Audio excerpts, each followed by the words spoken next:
Good afternoon, colleagues. Hello, my name is Milagros Sandoval. I am Peruvian. I'm Director of Climate Change Mitigation from the Ministry of Environment of Peru. As well, I'm the co-facilitator for the Coronivia Joint Work on Agriculture in the UNFCCC negotiations. And I welcome you to this very interesting event with wonderful panelists. And then we're going to speak about something that probably you all love and know about, that is the Amazon, and the importance of the Amazon for climate change, and especially from where we are now in these UNFCCC negotiations, and how the Amazon plays such an important role in this process. I would like just to mention a few quick remarks related that the Amazon basin holds the largest extension of tropical forests in the world, with exceptional natural and cultural richness. It is home to key global ecological and climate processes which make the forests, wetlands, and related ecosystems crucial assets for stabilizing the global climate.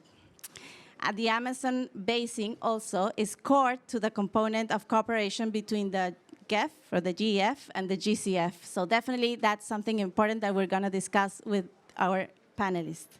So let me introduce the panelists. Today we have representatives of governments, private sector, and of financial mechanisms of the conventions, which are definitely important in this process of climate change, and how they support the processes related to implementing and designing key strategies for climate change mitigation and adaptation. So we have our colleagues from the GCF, Mr. Javier Manzanares, that's the Deputy Executive Director from the Green Climate Fund. We have Gustavo Fonseca, that is the Director of Programs from the Global Environmental Facility. And we have Juan Pablo Bonilla, that's IDB's Climate Change and Sustainable Development Sector. Other colleagues will be joining. As you know, this is a different COP, so we are trying to be flexible on the way in which we are organizing ourselves in this process. So later on, we will be also coming to the panel. Wonderful. I now have Vice Minister. Please join us. No worries. We also have Nicolás Galarza, Vice Minister of the Environment of Colombia. Wonderful to join us. I know everybody's running around, so no worries. We are super flexible. We will also have in our panel, hopefully, Andrea Encalada, that is co-chair of the Science Panel for the Amazon and professor at the San Francisco de Quito University of Ecuador. And we will also have Mr. Marco van der Rie, who is Executive Director for the Development at the Nature Conservancy in Latin America, who will be joining us right after, and Ms. Denise Hills, Global Sustainable Director of Natura. Thank you very much for joining us, colleagues. I will start the panel, and let's start the panel with Javier. Javier, the Amazon region is an important area of investment for the GCF. How is the GCF supporting Amazon countries mitigate and adapt to climate change? I know you have to run to another meeting, so I'll make the two questions for you in this round. From the GCF perspective, what will the GCF and GEF partnership bring to the Amazon countries that they did not already have? Thank you, Javier. You have the floor. Well, thank you very much, Milagros. Good afternoon to everyone. Thank you for the flexibility, and thank you, my colleagues, panelists, Vice Minister Nicolás, Gustavo, Juan Pablo. Also, thank you very much for letting me come in first. I would like to start by sharing with you another fairly powerful indicator, Milagros, that you were describing, the Amazon, and that is the Amazon holds 20% of the world's river fresh water. That's fairly impressive. And what does it mean for the GCF? What does it imply? Do we go forward with our commitment to the Amazon? Well, let me share with you that the GCF so far has approved about $10 billion in projects, and nearly 10% of our portfolio is to the Amazon and to the countries of the Amazon, whether it's on water, agriculture, whether it's on protection of forest. So, and that is also thanks to our partnership with IDB. Within those, it's $955 million dedicated to the Amazon. Our board recently approved a participation from the GCF with instruments of grant, loans, and equity of $278 million on the fund, the Bioeconomy Amazon Fund, that's structured by IDB. So we are in partnership, definitely, and we are taking a three-pronged approach, Milagros, on the Amazon. I'm referring to the protection of forest. That is to keep ecosystems healthy. Number one, restoration of ecosystems to increase the resilience. And number three, some sustainable management of landscapes with the purpose to increase productivity. And in this connection, also our partnership with GEF is of the essence. Gustavo, we recognize very much your experience in the Amazon of decades. So in partnering with the GEF for the GCF, this is essential. We want to increment knowledge sharing, and in this case coming from GEF, with the purpose to comply also with our mandate of scaling up. So the successful experience for decades with the GEF will be extremely useful for the GCF to conduct also our business mandate. And that is to say, a programmatic approach. That includes as a priorities indigenous people. It also includes the crowding in of the private sector.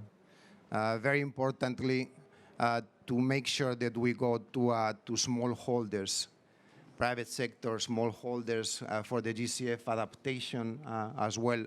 And all of this we can do it and we can only do it in partnership with IDB in this context, and with GEF, also with a view of increasing the complementarity and coherence of peer sister funds.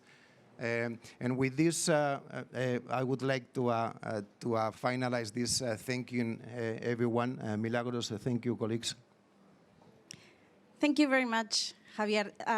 You have definitely highlighted very important issues related, for example, of how new and additional funding is important for this process, and how the GCF and the GEF are collaborating together for this process, and definitely highlighting the role of the private sector in overall for this process to continue and to have really mitigation and adaptation outcomes that is in overall the goal of reaching what we have set under the Paris Agreement. So now let's hear from Gustavo. Gustavo, the GEF has a long history of collaboration with the Amazon countries. Actually, we are sitting here, two big Amazon countries that definitely are Amazon Andes countries, right? Highlighting the role of this process. Could you please describe three main achievements of the GEF's funding flowing to the Amazon basin? What are the challenges to ensure long-term finance? Thank you, Milagros, and thanks to Javier for being here with us, and for Juan Pablo and the country representatives. It's fantastic to be here to discuss the future of the Amazon. You mentioned, Milagros, about being the largest tropical forest in the world, but what's really at stake in the Amazon? If you have read and believe that there are planetary boundaries, The Amazon is one of the area-based planetary boundaries that exist today. In other words, a lot of the climate in the region and globally depends on a healthy ecosystem in the Amazon. The Amazon holds 30% of all species in the planet, a vast majority species that are endemic, that only occur there. And the Amazon is a very delicate system. And if you have been reading what's happening lately with deforestation in the Amazon, scientists are starting to perceive that, to monitor that during droughts, because droughts exist and during El Nino years, instead of being a carbon source, the Amazon is becoming a carbon sink. So in other words, in the fringes of the Amazon and where things are starting to become very vulnerable to climate change and to fires and deforestation, that service that the Amazon provided before is no longer functioning. So if I'm correct in quoting the studies, during 4 months out of the year now, the Amazon became a net emitter of CO2 and not a net sink. So there's a lot in the agenda for the Amazon that we need collectively to come together. And that's why it's so welcoming to have the GCF become a partner in this agenda. You can see here that the GEF is celebrating this year 30 years of work. And from the very beginning, the GEF has been working in the Amazon, initially building capacity of countries, establishing enabling conditions for forest conservation, working with local communities. And eventually, we became much more active in the protection of standing forests to protected areas. And I think the flagship of perhaps this program is the largest, the single largest tropical forest conservation project in the world, which is called ARPA, the Protected Areas of the Amazon, that has now protected 70 million hectares of forest, and after a while decided to provide a fund that's supporting these protected areas with management resources, because we don't want paper parks. We want areas that really functioning in the long haul. More recently, about 6 years ago, we, after supporting individual countries over and over again, we said this is the time to look at the Amazon as a system. Let's bring all these countries together. Let's create something that unites them and that they can share experiences, that they can share data, and they can share the vision for a healthy Amazonian forest that's vibrant and also that provides for its local people. So we created the Amazon Sustainable Landscapes program that's implemented by the World Bank and has several partners. And this now has 7 countries participating of the basin. And they have met annually to exchange opportunities, and exchange lessons, and exchange financing opportunities. And now we hope that with the GCF joining and with the IDB joining, we can also start expanding beyond, let's say, the protected area to try to find solutions that do not require forests to be deforested for generation of income, but rather are dependent on standing forests. So the bioeconomy model will be such a welcome addition and such a wealthy complement to what has been placed in terms of natural infrastructure represented by protected areas, by indigenous lands, by state reserves and sustainable development reserves. So we hope that this will be quite transformative and this partnership can continue flourishing, and that we all conspire towards the same objectives. The other point that I would make to address your other question, the third, let's say, impactful intervention, is that the Amazon can also be seen not as a forest ecosystem, but as a freshwater ecosystem that just happens to have forests. The dynamic and the dependency of the forest on freshwater is so important and so interdependent that we need to look at that aspect as well. So we're starting to fund projects, that transboundary projects that go beyond just one watershed to becoming, looking at that system as a whole and helping to protect forest. There's a lot of gold mining, artisanal small-scale gold mining going on that's polluting rivers. So we need to look at that problem as well. So there's a lot to be done, and it's such a warm feeling to have these additional partners coming together and amplify not only the financial muscle that we collectively have with the countries, but also expanding and building these models. And out of these models, for example, came Herencia Colombia, that's flourishing now, Patrimonio de Peru, and others are coming in line. So let's build on this existing infrastructure and this existing platform, and let's all work together towards a common goal. Thank you very much. Thank you very much, Gustavo. And you mentioned these transboundary projects, and definitely that is important because we don't speak about geographical boundaries, or sometimes political boundaries do not necessarily reflect the geographical zones or the landscapes in which we need to protect and conserve all of these important issues that we have highlighted, and that definitely the Amazon reflects this as an important example. And probably I'll get back to this with our Vice Minister of Colombia, but let's first go to the IDB. Juan Pablo, thanks for coming and for sharing. I just wanted to ask to you, like the GCF, IDB is a significant provider of concessional finance. How to ensure that the concessionality provided by the GCF through an accredited entity such as the IDB reaches the final beneficiaries in the Amazon countries? And we're speaking about indigenous peoples, local communities, those that are definitely supporting the ecosystem services that exist in the Amazon. Thank you very much, Juan Pablo.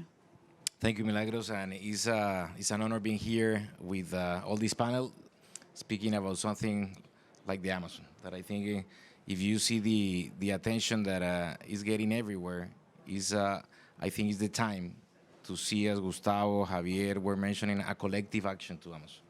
That it goes beyond governments, has to be also agreed with subnational governments, with private sector, as you said, with local communities.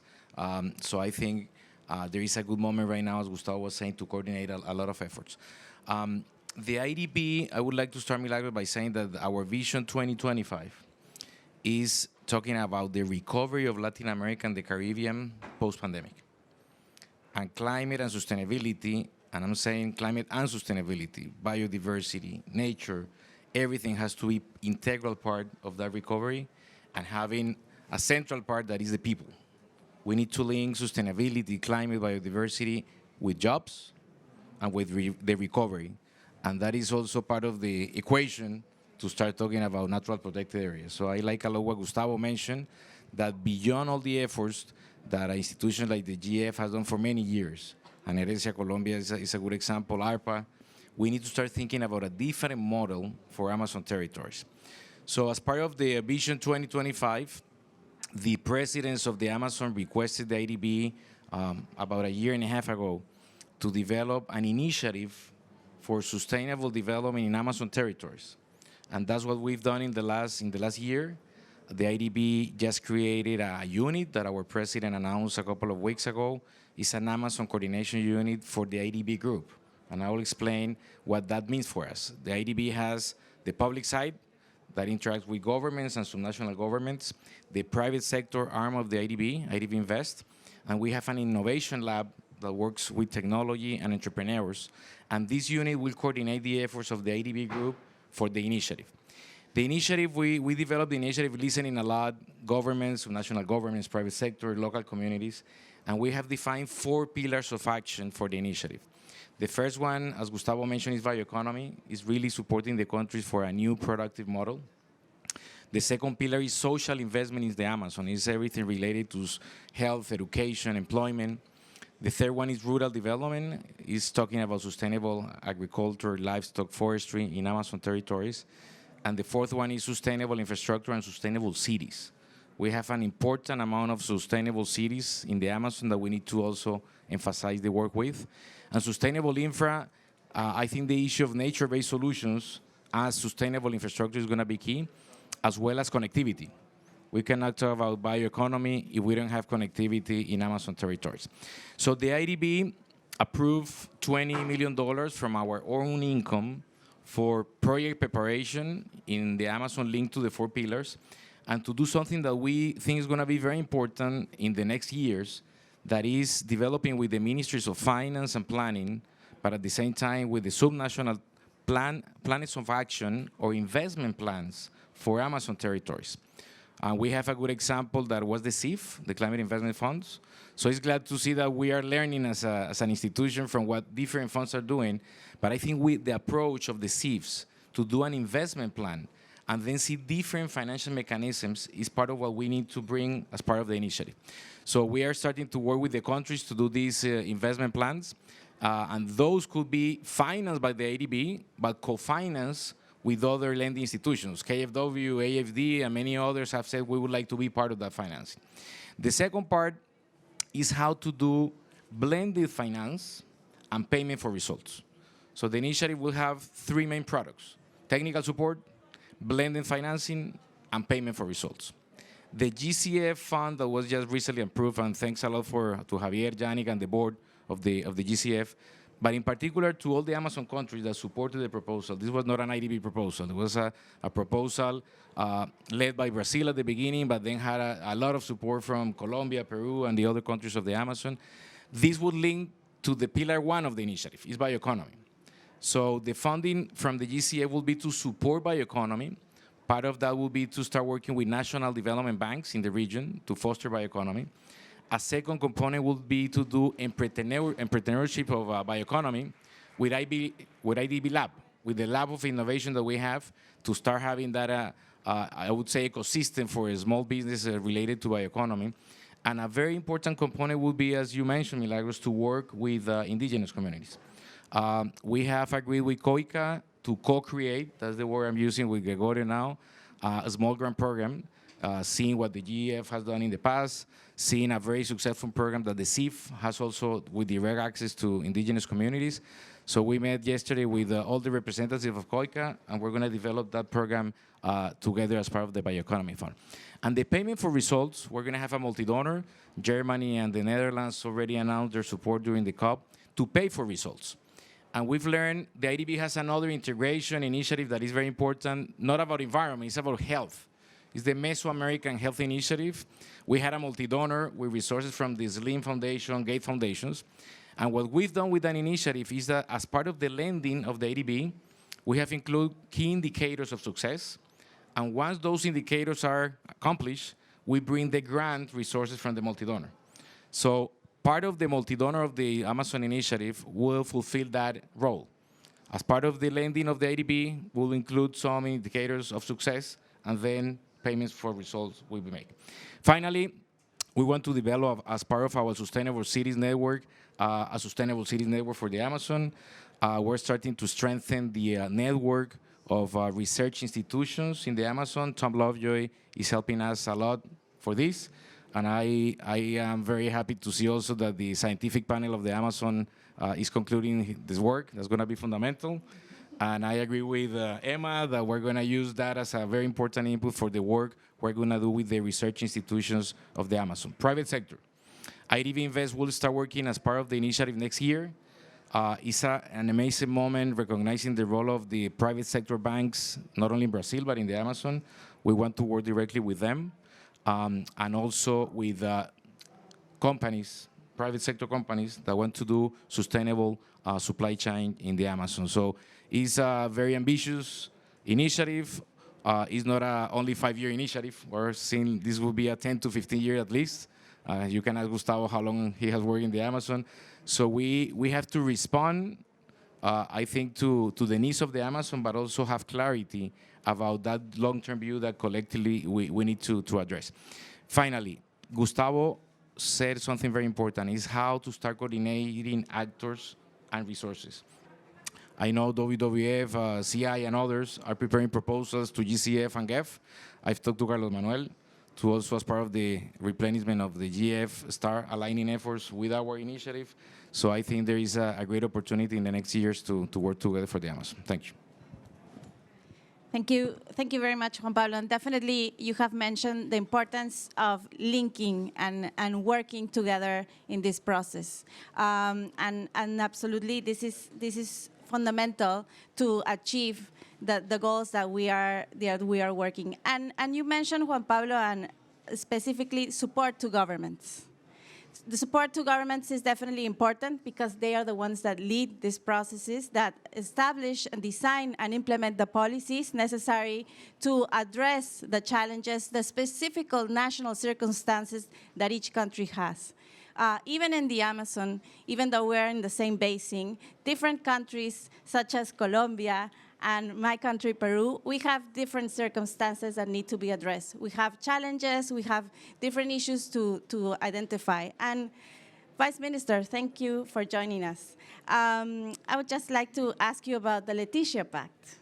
The Leticia Pact was signed by the heads of state of the Amazon basin in 2019, aiming to expand regional cooperation and accelerate actions to conserve the Amazon ecosystems. What is the impact of the Leticia Pact 2 years on, and what challenges still lie ahead? Thank you. Thank you, and hello everyone, and greetings to all the panelists. I'll come back to the Leticia Pact, I promise, because of what you said. I think is important, and it shows the potential of a mechanism like the Leticia Pact. My former boss, on one of his books, wrote, when you're talking about sustainable cities now, that Juan Pablo was talking about that we all like to think ourselves as unique, and we all indeed have different challenges and different problems until we get sick. When we want sick, we don't want a unique problem. We don't want a unique illness. We don't want a complicated one, right? We want the most standard and average sickness that there is, so it can be easily treatable. And a platform like the Leticia Pact is intended to get us together and collaborating on the things that we have in common and that we know that we need to deal with, and then on an individual basis, on the countries, we can tackle the things that are specific to a given territory. So 2 years after the Leticia Pact, we see an overall positive progress. We had 5, let's say, axes of work, and we have 16 mandates and 55 actions, and the implementation of the actions is going according to plan. We have complied with 30% of what we said we would do, and we are headed to have the 60% that was supposed to happen by year 2022, which is particularly for the President Duque when the term of the current Colombian government will end. Now, I think a lot of what was already mentioned by Javier, by Gustavo, and by Juan Pablo in terms of mobilizing resources, I think, of course, it's not going to take the credit, because putting together these projects it takes a lot of time and a lot of work, but it starts creating a mechanism to channel all those needs in a more fluid fashion, and I think there is a big challenge in terms of, and also an opportunity, mainly an opportunity to start developing big regional projects.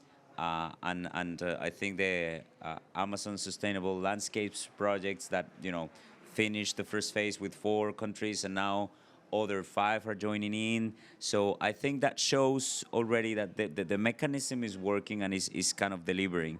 Of course, particularly, and I think this was Javier left, but he had a very productive meeting with President Duque in Korea, and they were showing how, in this sense, the African countries are leading the way, and they are negotiating better, they're being more strategic, and I think that's a clear mandate for us, particularly to protect the Amazon. And again, I think what we are doing with the Leticia Pact helps putting that forward. We've seen Brazil announce a reduction, at least halting, but a small reduction on deforestation the previous year. I think 5% was announced by President Bolsonaro. We're very happy to say, and President Duque said it here at the COP, that for the first semester we managed to reduce deforestation by 34%, and we're hoping to have even a larger number by the end of the year. That was only the first semester. We also managed to adopt a common framework to attend forest fires that I think is something important and is, let's say, unprecedented in the sense, not that it had not been done before in general, but particularly for the Amazon countries. And we've seen that forest fires accompany deforestation, and in that end, strengthening that line of work is a big opportunity, and it's been putting new items on the agenda, and I think it's been helping with the coordination of other larger projects. And of course, I mean, we always need to see that. In terms of challenges that you mentioned, and I'll finish with this, I think we would benefit on the establishment of a technical secretariat that would kind of get the things moving and have more momentum. Of course, we are working at all times with the OTCA organization as well, who is like a strong partner, have been leading the way for so many years. And I guess it's already time for us to start thinking about the next mandate, the next 55 actions, the next 5 axes, just to make sure that it encompasses all the things that have been put together and everything that we have accomplished. But also, we need to set new ambitious goals. I was just, and that's why I came a bit late. I was in this other panel at the Action Room, and if you have been in this space, I highly recommend you to visit the Action Room as well. It's a very interesting space. And Carlos Manuel was mentioning that the 30 by 30 commitment, which a lot of countries have committed to, is not a high commitment. It's actually a minimum commitment. It's the absolute minimum that we need to do. And I bring that up because I think we need to have that mindset for the new actions and the new mandates that we build for the Leticia Pact. And in that end, will be aligned with something that we've been discussing all along and that everyone has been celebrating, which is the fact that nature, even though this is a climate change COP, nature has been at the center of it. And I think with the Leticia Pact, all the signatory countries can bring the two agendas together as they should be. And that should be, I think, one of the main challenges that lie ahead for us with the Leticia Pact. Thank you very much, Vice Minister, for highlighting the importance of this, and also for Colombia playing such an important role during these negotiations. It's important to see the leadership of Colombia in this process, and how, as partners and as neighbors, all of the countries that are part of the Amazon basin can move together in this process and identify ways in which to support themselves and also have lessons learned based on what has been working and what doesn't work in this process. Thank you. So now let me go, and Andrea, welcome, and it's great to see that you made it. It's wonderful. Now let's go. Definitely science is important and is the basis of all of this process. So it's great to have you, Andrea.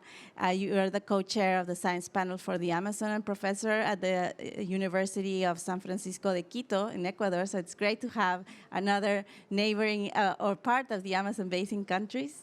Andrea, headlines these days indicate that the Amazon basin is on the brink of becoming a net source of greenhouse gas emissions, and Gustavo also mentioned this. In what way could this be a turning point for the Amazon region? You have the floor. Thank you, Milagros, and thank you, everyone. I'm very sorry for being late. I was in Edinburgh, and it wasn't easy to get here. It took me more than 3 hours, so I didn't plan for this, but I'm very honored to be here with this great panel. And also, I'm very honored to be here in behalf of the 200 and more scientists that have participated in the report of the Science Panel for the Amazon. So we have finished it, and we will present it here in the COP. This is on the 12th, so you are all invited to go. And well, your question is very important because we all know how magnificent watershed the Amazon is.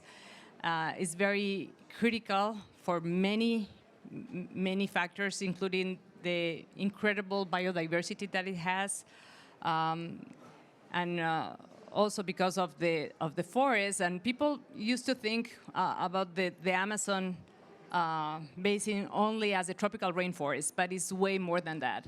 We have more than 50 different ecosystems that we have, coming from the Andes all the way to the lowlands. So it's pretty diverse on ecosystems, not only terrestrial, but aquatic ecosystems. And in terms of carbon, is incredibly important. And yes, in fact, our report and many of the scientists that have contributed to the writing of this report and systematizing this information have seen that a good portion of the Amazon right now are emitting CO2 emissions instead of sinking these emissions. So we're talking about 20% of the total area are becoming net source of carbon dioxide to the atmosphere. This is huge. This is unprecedented, and this is already published. And we have already take this information and put it in the report, but this was already published by Luciana Gatti in a Nature paper. And this is very striking, because this means that the Amazon is basically emitting carbon dioxide, and this is very worrisome, because this means that for the future, we are very close to what we call a no return point, tipping point. We're talking that when you change the amount of CO2 that you have in this space, you're also changing the amount of carbon that we're emitting, and of course this is having a huge impact in the whole ecosystem and how this ecosystem is reacting. So we all know the Amazon is a big water pump, and we're changing this water pump basically, and we are changing the climate patterns in the whole world, not just in the Amazon, but in the whole world. And basically what we're seeing with the predictions is that the south part of the Amazon is becoming drier, and the seasonal events are becoming more and more extreme. And for that reason, we are thinking that the south part of the Amazon is becoming a savanna. And this is changing really fast at unprecedented rates, faster than we thought. And the numbers are there, and we're seeing it. So we really think that we are in a crisis in the Amazon. The numbers are there, so we need to do something about it. There's still, we think, this window of opportunity to do something. However, this window of opportunity is short, so we need to do something fast, and we need to change. So we're very happy with the declaration of halt deforestation. However, we think that that is not enough. We do think that we need to do more things, more actions. There's not a single solution. There are many solutions. And we need to work on different fronts. And the only way is to work with the different countries that form the Amazon region. We are 8 countries and 1 territory. And all of us need to work together with different solutions, not just halt deforestation. But we need to, we really need to hear the people that live in the Amazon, because they have great information, and that's part of what we have learned also in the report on how to put scientific information together and knowledge of the people that live there. And this is critical to together make the difference on how we advance. As you were saying, there are many pillars on how to look for solutions on the Amazon. And as you all probably could imagine, putting together this report was not easy. People were working on different fronts. I'm a freshwater scientist, so I was working more on the river side of things, and how is the Amazon functioning and all the processes, the diversity, and so on. However, knowing how it functions, now we have a lot of information, which is great. However, it's not just how it functions and the problems that we have, but what are the solutions and the key messages that we could get from this information, and where are we walking from this. We have, we think that the solutions, as I mentioned before, are not easy, and that there are many dimensions on these solutions. So we think that we should really talk about Amazon people rights, knowledge, and well-being. This is something very important. We need to recognize and protect indigenous and local people's rights. Also, within this dimension, people's livelihood and well-being need to improve, and that is something essential that we need to think within the solutions. We need to effectively implement knowledge dialogues and public participation in science. Also, we need intercultural education and capacity building to be accessible and supportive. And also, we need to cultivate cultural diversity and gender equality. That is the first dimension that we think is critical. The second dimension deals with governance and finance. We think that we need to design and implement knowledge-based policies.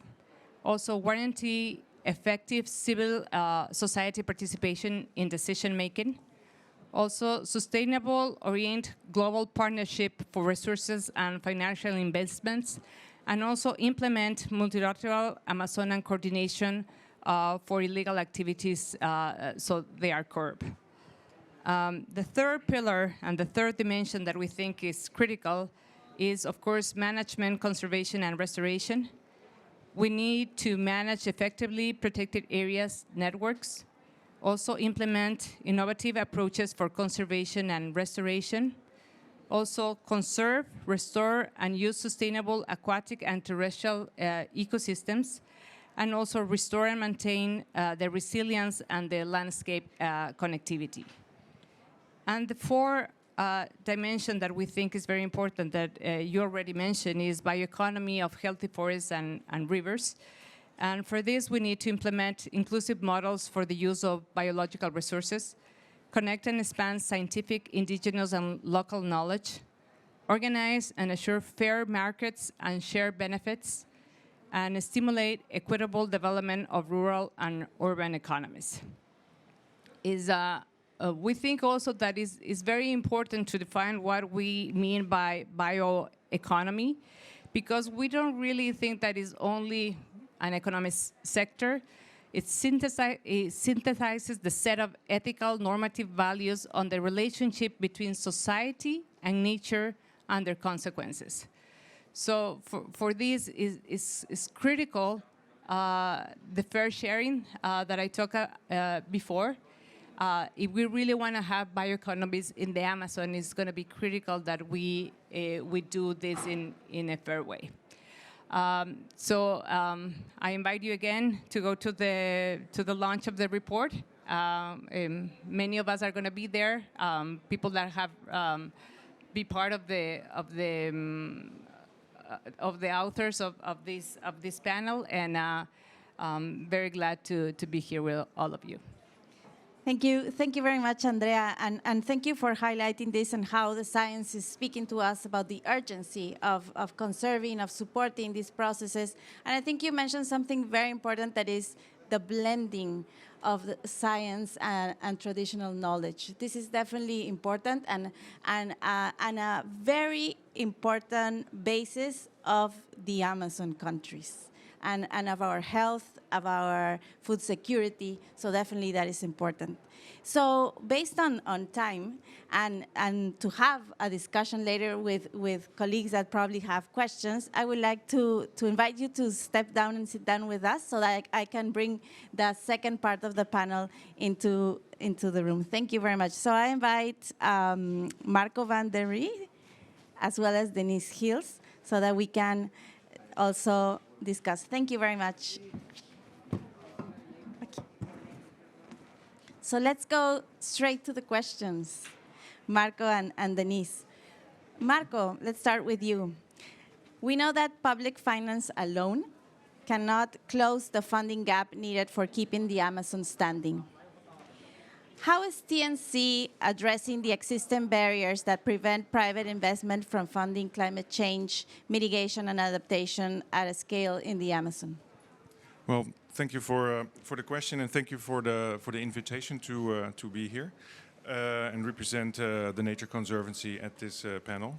It's great to see and listen to all the presentations of the other panel members, and realize we've been working with all of them over the past decades in Latin America in multiple Amazonian countries, and it's really a collaborative and collective effort in order to be able to deliver results. The point I think you want to ask me is how can we really get more additional private finance to solve these different problems? The point is we did a study last year on the biodiversity finance gap at a global scale, and that set the total lack of funding, or the total funding needed to actually really deal with the biodiversity loss and crisis at about 700 billion a year. So that's at a global scale. If you take the importance of the Amazon out of that, and I don't have the exact number, I don't think we did that study, we probably can pick about 15% of that and say, well, we need about 100 billion a year in order to be able to work on the bioeconomy and a sustainable economy in the Amazon as a whole, and that includes then all the halting deforestation programs, the restoration programs, the bioeconomy programs, etc. So I think the gap is enormous. And the public funding from GCF, from GEF, from IDB is essential, and we should be able to try to use that in such a way to really unlock private sector funding that can come in order to support that. So how can we actually do that in a more coherent way? I think Juan Pablo already mentioned very much the blended finance model, and I think that's how you look at it. So you use public funding to de-risk certain private sector investments to come on board, and I think that's really a process to go. So the other important point I wanted to make is another report came out last year from Swiss Re, which indicated that 55% of the global GDP is actually dependent in one way or another on biodiversity. So it just shows how important nature and biodiversity is, and we need to work on this topic, and therefore nature-based solutions should be really at the center. So how can we find the nature-based solutions, support those with this public-private funding, and I think Natura can speak about it in a lot more detail as well. But I think those are the ones that we need to go after. The 35% of climate solutions that we have in our hands should come and can come from nature. So the Amazon, in that sense, plays a very important role. About the different types of barriers that we see and we try to work on, I think first of all is the economic one, and they're very similar to the four pillars that Andrea mentioned here. Is the economic one? We don't measure the value of nature in our economy. The externalities of our economy are not representative in the prices. So how can we really put the price on products and incorporate the negative externalities and include the positive externalities in that? I think that's a critical one, and therefore we work on that. We work with large producers in the Amazon region, cattle and soy. How can you have deforestation-free beef and soy? How can you have sustainable intensification rather than the expansion of the agricultural frontier. There's no need for expanding the agricultural frontier. There's enough degraded land that can be reused, can be intensified, and therefore you can halt deforestation. I was in the team that did the evaluation of the Amazon Fund, 10 years of the Norwegian support and German support to Brazil. And this was really one of the key outcomes as well, to really say, how can you do agriculture intensification in a sustainable way, thereby not having the pressure on opening up new lands. So these are the areas that we work on, and we launched this week as TNC the IFAC, which is the Innovative Finance for the Amazon, the Cerrado, and the Chaco, with $3 billion US dollars in funding from large corporations coming along and trying to do just that. So that is one area. The other area, of course, is a political barrier and legislative barrier, both at the regional level, national level, and state or provincial level. How you want to do that? I want to say that, and that really needs to work with governments on trying to say, okay, what are the markets are going to be? Because if you want to crowd in private sector finance, there needs to be certainty about how the rules are going to be and what the rules are. In carbon markets, how do they work, what is included, what is not, offsets, how are they being calculated, what is the quality of them, and so forth and so forth. We need to look at those, and how can you then have much more clear policy. I think the Leticia Pact is driving towards that and trying to get those answers. And we try to work with partners across the Amazon region in multiple countries. But an example is in the state of Pará in Brazil, where we have a systemic approach. We try to really work with all the different types of stakeholders there: government, smallholders, NGOs, other civil society, indigenous populations, businesses. If we want a systemic change for the Amazon, and which is what we need, because I think the challenges and the thresholds that you are referring to are well, maybe we're already past them, so we really need to pedal back very fast. So we need to have a systemic approach and incorporate and develop those programs where you can really incorporate all those different actors. And lastly, the third barrier is the social ones, and you also mentioned that really have to be very important. The Amazon is a very special and amazing region with so much different types of culture, indigenous populations and local cultures, and then had the privilege to work there in the past and see it. We really need to work across with those and have with those populations and have all the safeguards in place that their rights are being met, that the human rights, indigenous rights are being met, and therefore, from GSE perspective, we have a long-standing programs and projects in the region as well, where we work with indigenous peoples and try to safeguard those rights. So I want to keep it to that. Thank you.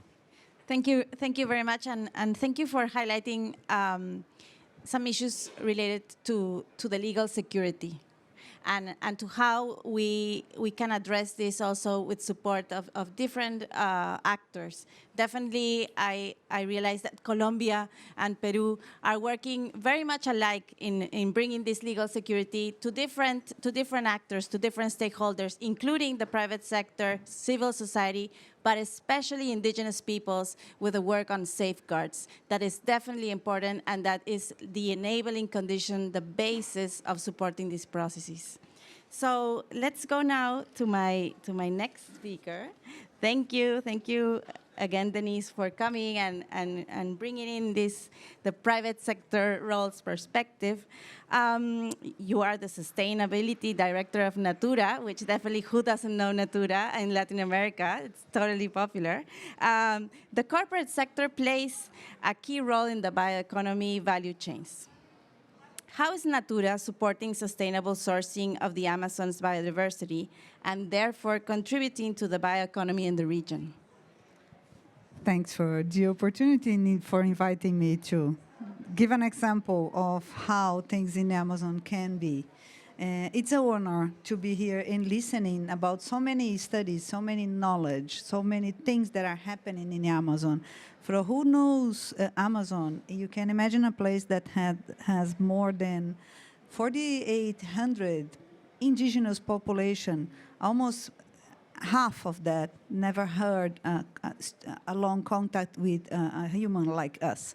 You have like a biodiversity that we do not even have a clue of how valued. And the first time people, like when I came to Natura some years ago, they asked me about the value of the biodiversity and what we are having in Amazon, the fire, the deforestation. For me, the correct answer at that time, it was like, we are burning Mona Lisa. We are burning something that we do not even devalue. So that's why we are here.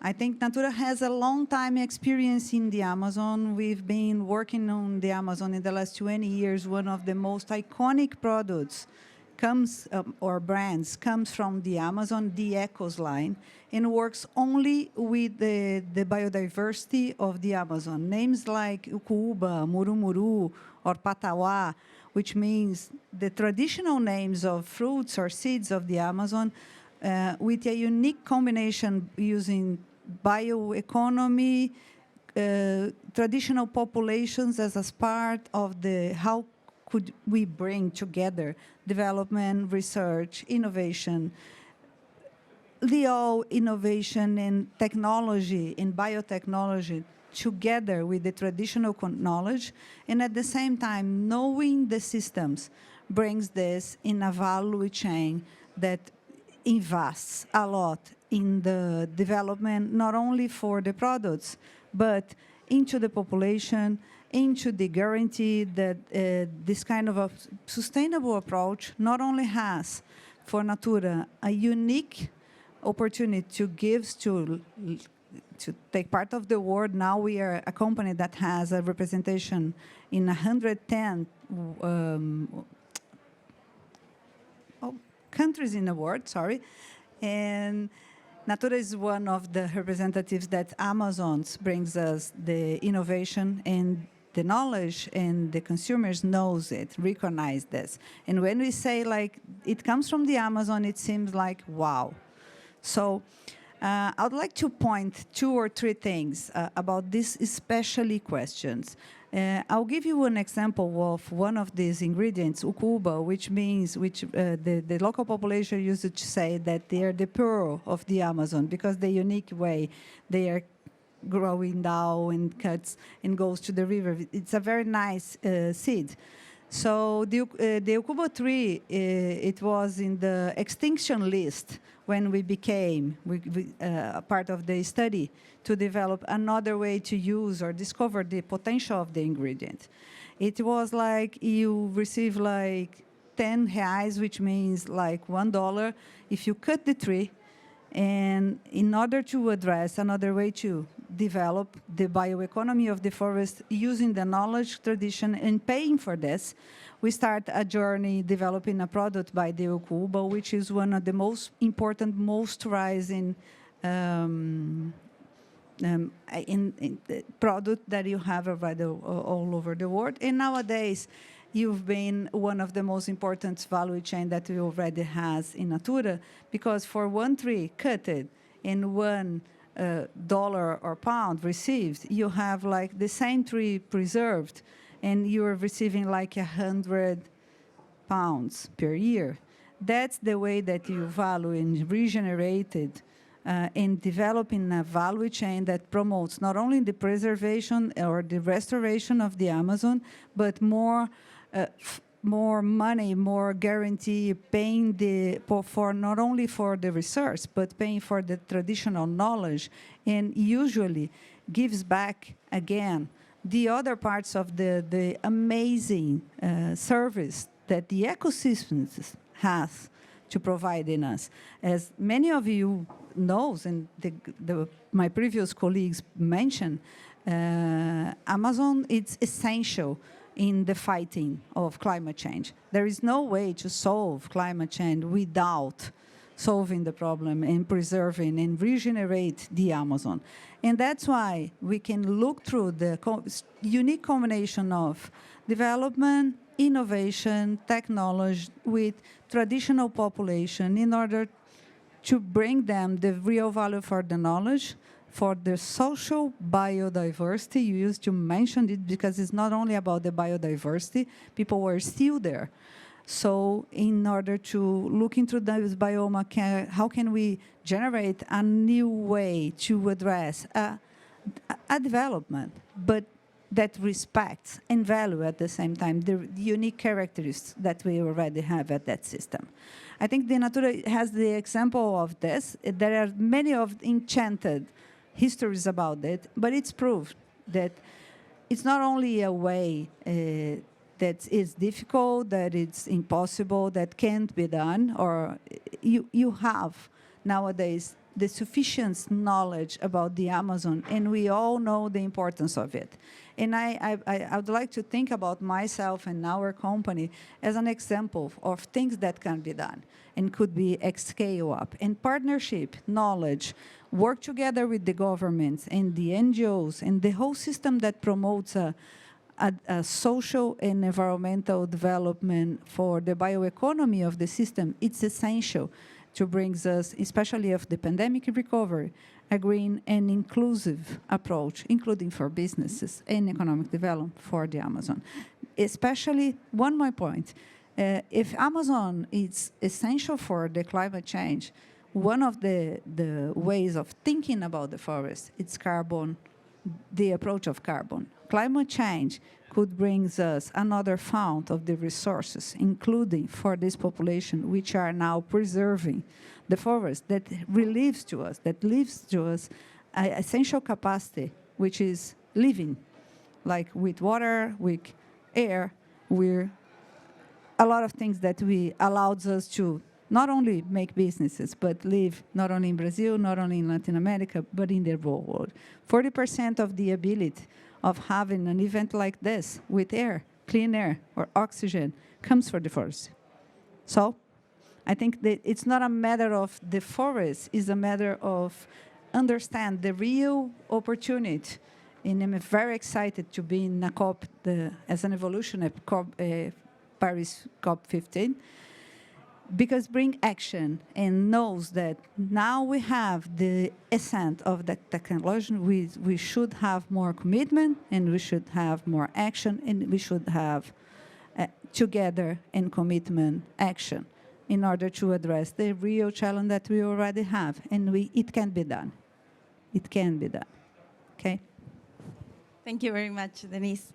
And I think it's important to highlight the role that the private sector has and which you are representing here. But not only the private sector, the international private sector from the Amazon region, but the private sector within the Amazon region, such as Natura, that has been a game changer for many populations, for many indigenous peoples, bringing in this traditional knowledge and how that can link to markets, right? And how we have also, from the cities, been understanding the importance of these ecosystem services that the Amazon brings to us.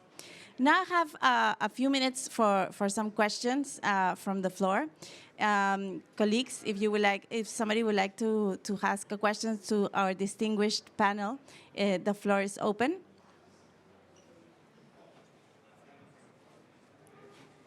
Thank you. And please, can you say who the question is for? And actually, it's not a question directed to anyone in particular, but please feel free to answer it. I'm curious to know what kind of mechanisms are being put in place to make sure that the indigenous communities that are stewards of the land are actually receiving the benefits. It's a very broad and general question, but I'm very keen on understanding the mechanics of how they receive the benefits. May I start, if I could? Okay, let's take another question, and then we can go. And I can invite the panelists to join again the seats. See, there's 3 seats, so you can sit. Okay. So, hello. Just would like to know, how do you believe you can deal when you have federal government or government backlash, especially when we need to preserve forests for a long time? So maybe we are saying that we are selling carbon now, but maintain forests until 2050. And we have a lot of governments coming. Sometimes we have a huge backlash, as we have in Brazil now.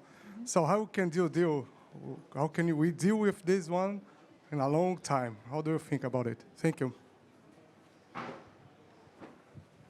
Thank you very much. So, Denise, you would like to? I'd be the like to first? start for this, Wonderful. the first one. Sharing benefits. I think it's one of the way that you can use, not only in order to guarantee that the money comes directly for the population or the group that generates the benefit, and it's one of the most important things that we've been doing, including before the regulation. Natura has paying for sharing benefits. At first, even we do not have the law in Brazil. We've been starting our recognition that it's so essential in order not only to value, but in order to guarantee the resilience of the value chain, which is the resilience of our model. Now we have like the regulation, especially in Brazil, which is we have the most part of the Amazon. We create a monetary fund by government that enhance the ability or the responsibility of the whole people, which are negotiations and partnerships and knowledge bringing for the Amazon, has the opportunity to over there to take part, to pay by this. I think what we point how could we make the guarantee that the money not only exists but goes for essentially of the population? That's our pushing actions with the regulation nowadays, because our contracts that comes before the regulation has the guarantees that when I pay this money, I know that you are generating this knowledge, and we discussing, including with the population, the better way to use this money that comes for education, that goes to the many things that enhance the ability and the development of these economies in the normal way. I think it's one of the most important things. The regulations are not specific about this, and in order to guarantee that we explicit knows for whom the money goes, because we know where the knowledge comes from, our contract goes like this. We use this contract in using a way to guarantee community by community, a way to put this. But it's a challenge. In order to have a huge fund that commits all of our, embrace the sharing benefit or Nagoya Protocol and the ABS payments as general, we have to have structures like this. But it is one of the most important things that includes the resilience of the model. Because if you have a fund with a lot of money and the money does not go with the correct technical assistance included in order to generate real benefit, you're not paying for anything, you are not developing, in fact, the essential of sharing benefits and value the knowledge, the traditional knowledge. It's a very important point. And we are enhance our activities in Nagoya Protocol, in ABS, sharing benefits, not only for until here, but for the next biodiversity discussion. Thank you very much, Denise. And maybe I would like to give the floor to answer the second question. Gustavo, would you like to answer? Thank you. Obrigado pela pergunta. So this question is very relevant, and it addresses the fact that initiatives like trying to conserve the Amazon or helping to conserve the Amazon, they are not restricted to one single government. They are national projects that have to last for a long time. And this is what we've learned for the 30 years that the GEF has been working in the region. And I'll tell you just one example to illustrate how important it is that these programs have continuity and that they have a long-term horizon when they are conceived and then when they are designed. I mentioned earlier on about the protected areas of the Amazon, the ARPA program. The ARPA program has what's called a transition fund that was capitalized by the GEF, by WWF, by the German government, by private sector. And this fund is a sinking fund that operates over 25 years and progressively transfers the management costs of protected areas from the fund to the national budget. So that helps to create a long-term commitment by the governments to work on that, and it's against commitments to have activities in place every year and budgets in place every year. What happened in the current situation? So we all know that the current government has gone through some difficulties and challenges, but the only lifeline for those protected areas, for all those 117 protected areas, has been the transition fund. So the transition fund is making sure that there is a lifeline that supports park personnel, that supports vehicles, enforcement, and these areas are still performing very well against deforestation. A recent analysis, a remote sensing analysis, showed that the deforestation side protected areas that have been funded by ARPA is significantly less than those that are not supported by ARPA or for places that are outside the protected area system. So we have to look at this not from a 4-year perspective. Unfortunately, we are funded every 4 years. The GCF is funded every 3 years. But we need to have programs that persist over time. When we start doing this, and the IDB and Juan Pablo mentioned this, we're not here for the next 4 or 5 years or for the life of a program. We need to be here for decades to go. So that's the only way that this is going to be achieved. Thank you very much, Gustavo, and I'll give the floor to Marco so that you have a microphone. Yeah. Wonderful. Marco, you have the floor. Yeah, I would like to add to that on a question from a different perspective. What I think is interesting, and we see that again at the COP here, what is changing at the global level with global supply chains and how companies are dealing with that, and that it has an influence on production at the global scale. So as I mentioned earlier, soy production in Brazil or Argentina, the whole question on deforestation-free soy is coming up more and more, and that is influencing actual behavior of companies on the ground. And I think we see a lot of that happening. We see, for example, in Europe also with the Green Deal, a very strong movement to much more transparency and need for transparency from companies through sustainability reporting.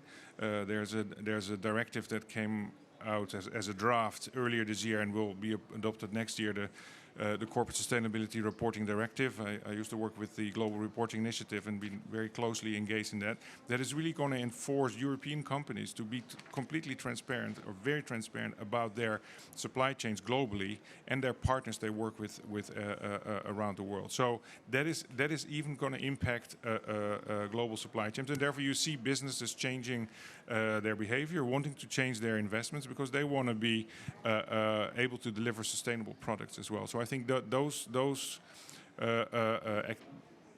things we see happening now at the global scale and from Europe and in other places, we can have an effect even when local governments are not necessarily directly cooperating with that, but businesses, and I think Natura sees that, see it as a business opportunity to do that, and from an innovative perspective. And one last point to mention is that from with IDB on innovation, there's also so much innovation happening at the local level and local young entrepreneurs in the Amazon region with new products and working with associations and indigenous populations developing those type of products that we need to support more, and those entrepreneurs will then also drive much more sustainable action. Thank you very much, Marco. And Juan Pablo for the close. No, thank you, Milagros. I think the question of beneficiaries is very good. It's very complex at the same time, because listening to different actors in the Amazon, that question has different derivatives, I would say. As Denise mentioned, I think the value chain approach is going to be key in one level. We had a challenge for bioeconomy already with WEF, and we had identified at least 80 very good companies for bioeconomy in the Amazon. And I was very happy to see that one of the first groups that we saw, many of them have already signed contracts with Natura, right? Just to give you an idea. So that's one level, and that's one of the key issues that we want to start doing, as I mentioned, with BitLab, with our Lab of Innovation, to create that ecosystem and then make the link with value chains. The second part is indigenous communities, and I'm going to be very humble here. I said to all the representatives of COICA yesterday, I want to learn from you. Because they said, listen, we don't want to use the word beneficiaries anymore. We want to co-create, and we want to have direct access. We want to be partners of the companies. So we need to be very careful when we're talking with indigenous groups in the Amazon to continue talking about beneficiaries. We need to start also thinking about a big change on that. And lastly, very poor communities in the Amazon. Something that we want to try at the bank is using mechanisms that were used for the social part in the past. Conditional transfers, non-conditional transfers, for health, for education, for piloting agroforestry issues. We had a pilot in Brazil with the Ministry of Agriculture. It was called low carbon agriculture with the UK, and we've learned a lot. But it's something that we need to pilot, is how you can transfer a non-conditional transfer and then a conditional transfer for very poor communities in the Amazon, and how you track that. Many of them didn't even have an account. So that's another level. So that's why I like the question, because we need a lot of level to address, and it's very complex, but that's the way to go. Thank you very much, Juan Pablo, and thank you very much to the panel. I really enjoyed listening to your answers and also to the floor. I just like to finish up this panel and recall the exceptional global significance of the Amazon. As Andrea mentioned, and definitely this is the basis of everything, the science, the Amazon provides services not only for the region, but for the entire world. And recalling a little bit the title of this session, The Amazon We Chose. You have all highlighted the importance of the different stakeholders that are part of the Amazon, of the different countries that live, that are part of the Amazon, and especially to indigenous peoples, local communities, and different stakeholders that are part of this process. So definitely this type of collaborations between the GCF and the GEF are important to address these processes, as well as I would like to, obviously, as my role also as a government, I would like to highlight the efforts of countries, but not just of the governments, but of all the stakeholders that live in, including civil society, including the private sector, to reduce deforestation. We are tackling an issue that is definitely difficult and challenging, and this has to be tackled throughout different perspectives with the support of the different stakeholders that are part of this process and of the Amazon, and definitely there's a need for new and additional funding. So in such case, the role of everybody is important in this process. Thank you very much.